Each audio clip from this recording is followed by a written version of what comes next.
when I was a kid, that's all I ever used to hear. That's what used to wake me up.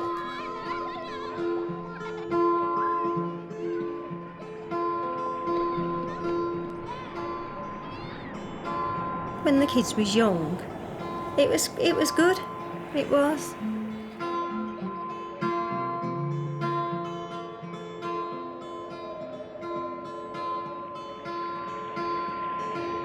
I was 3.5, because I was the same age as Oscar, and I do think when I look at him, that's like that's that memory where I was before.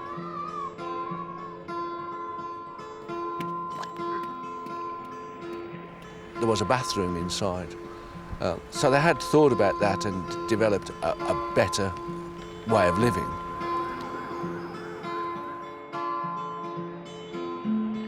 It was all pedestrianised and subway. Yeah, we didn't have to go across any main roads or anything to the local shop.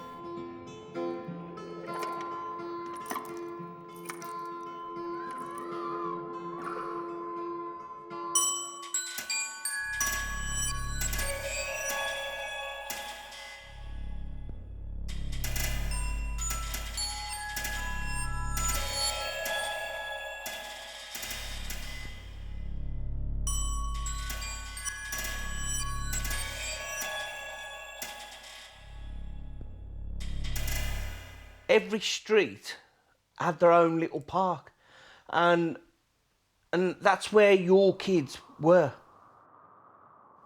Them parks, they meant a lot, you know, because that was like, you know, the nursery for the little fish, you know, before you went into the, you know, before you went over to the big park.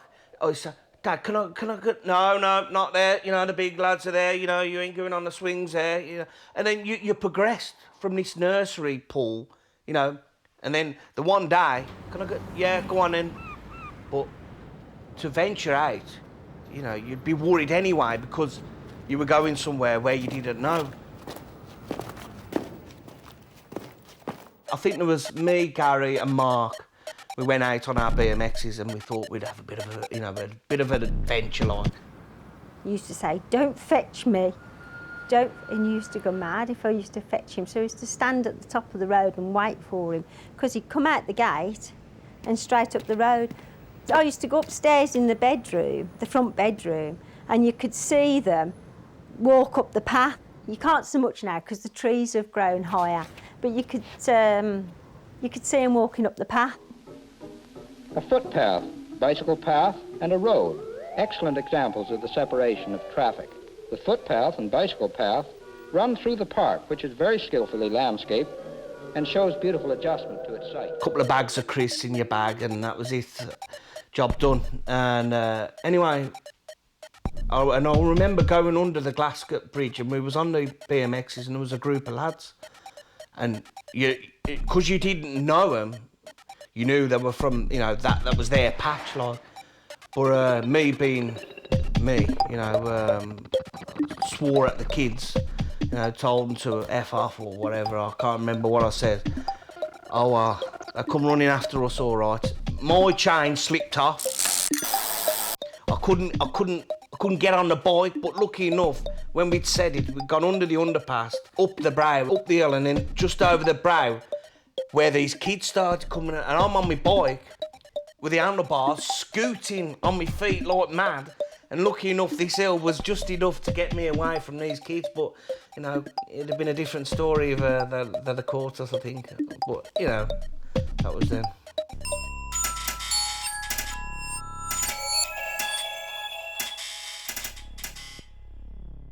The parks weren't that far away, and what we had were sort of geometric shapes sort of built up in 3 legs into a middle pod. They were like red fiberglass and a yellow fiberglass and a blue fiberglass pods. And they used to go in there. They all stunk of weed because they would have been used them as toilets. Active recreation and passive recreation and beauty seem to be the 3 functions of open spaces in the town. There's a lot to be learned about where the play areas should be, how close to the houses, and what kinds of age groups need various kinds of equipment. Here's the famous family group statue by Henry Moore. And these houses looked in as if they were like in, you know, like an arena. What I can remember, everything was just so new, you know, and materials that I'd never seen. You know, this statue that's still there now, that of this naked woman, big bronze statue, which we all, you know, used to love like, as a kid. You know, and everything was just so clean cut and, you know, symmetrical. It was all triangles and squares. It was like a virtual reality place.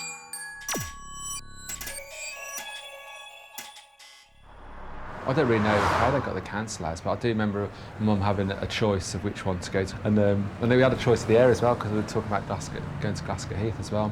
But apparently, I remember Mum saying that she didn't like they got funny chimneys like up there, she didn't like that. So I had a big room.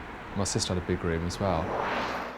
These houses will withstand all conditions of our exacting climate. They are dry and warm, efficient and lasting, and, most important, available at a price which compares strictly with traditional houses of brick construction. I was against it. I was still living at home, and my mother and father were offered their council house for £3,800.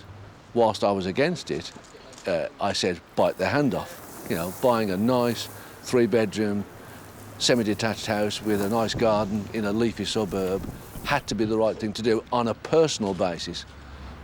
But on a community or a social basis, it wasn't the right thing to do.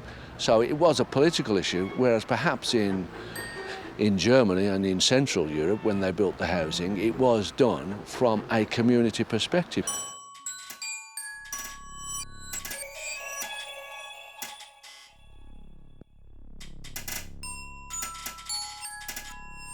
We had a residents' association. We used to have some real good times. We used to have the school hall, and they put a buffet on, and you take your own beer. Right? And between you, if you all put together, you will get something out of it. Well, I know that my mum and dad used to we used to always send notes around to different parents saying, oh, my mum wants to come around for coffee and stuff, so you give them a note and then they pop round. Well, you didn't know what they said because you couldn't read, you just give them to somebody and then they'd round your house with the coffee morning. Well, we used to take notes up to the shop as well, because I remember people used to give to the shopkeeper, and then they'd give you loads of stuff, you give them a £5 and then they give you change and then you take it back. But people whose parents used to smoke used to go up there with the notes saying, and then they'd get some fags and take it back to the mum. They don't see the neighbours, do they, all day long because they're out at work. And we were all the same age group as well. And as I say, our children were the same age. And we'd only got each other. I suppose almost like immigration, isn't it really? From Birmingham, they all came from Birmingham to a sort of strange town, sort of stuck together, probably a bit more of, you know, and it might have felt a bit like an enclave because all the Tammys, local Tamworth people wouldn't probably like, oh, I don't want to go near those Brummie lot in that council estate. I remember Mum saying about how she felt a bit of stigma going into the shops because like there were all these Brummies coming over and stuff, and they'd serve all the Tammys first and serve you last, like second-class citizen. It must have been quite bad for the locals because all these people coming over.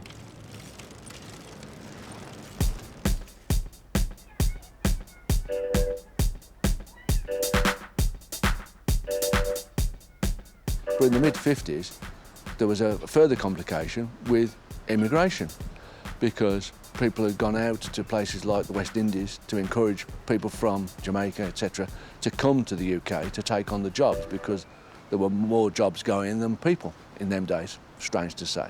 So where could these people go? Because there wasn't any social housing for them. They weren't going to be given a council house straight away.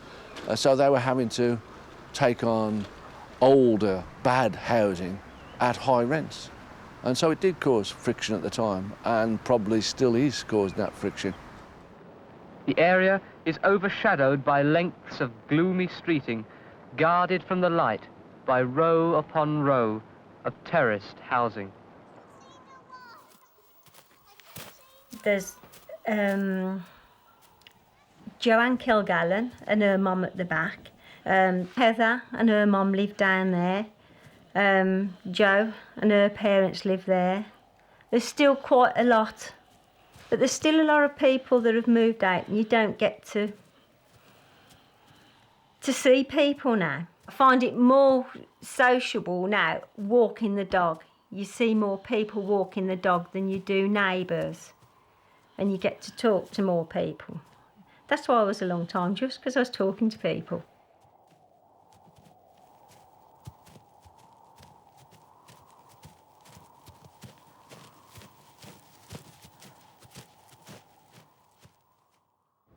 I think the houses that were built were successful in a lot of senses because they tried to create the feeling of ownership, even though they didn't own it. And this was the mood that Thatcher and Thatcher's government tried to latch onto, the property-owning democracy. They've knocked all the walls down, all the bricks wall, all the steps, anything that could cause a trip or an hazard or anything. Everything has gone. You just wouldn't get away with that now because just the way you're nannied, you're wrapped in cotton wool. You couldn't do that now, and that they wouldn't let that happen. It was somebody's dream. It was, it was created from up here. Who was it? Was it Amy saying last night? She'd rather, who was she talking about? I could tell him, I'd rather tell him on the Facebook than face to face.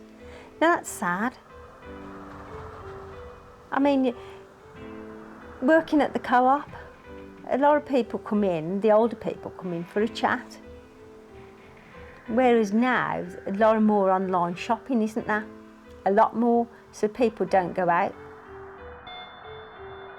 Because I was quite old when we left at 18 or 19, I remember thinking at the time, why are my mum and dad moving from there? I still really don't understand why they left there. I think it might have been elements of like, oh, this is council house, we're moving on. I think there's a lot of perhaps snobbery as well with the council houses. But I like living there because we had all our mates and stuff, there's all kids there all the time, playing. And it just got used to that as just home, really. Well, in certain areas it has worked, but in other areas it hasn't worked. Although we know that certain estates still to this day have problems of the drug culture and a feeling of, a lack of feeling of ownership. But I think in general it did work.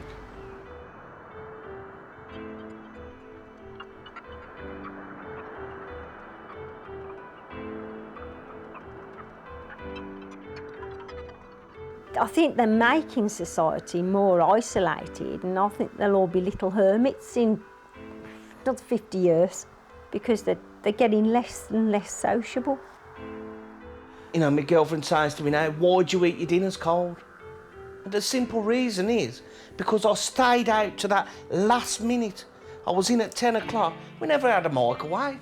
You had your dinner cold. So, same as tea, a cup of tea or whatever. We never had it warm.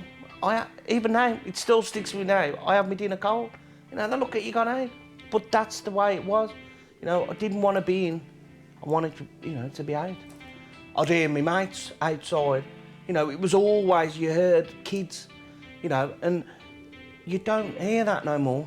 You don't hear kids laughing, screaming, shouting. It was a lovely sound. You don't hear it now.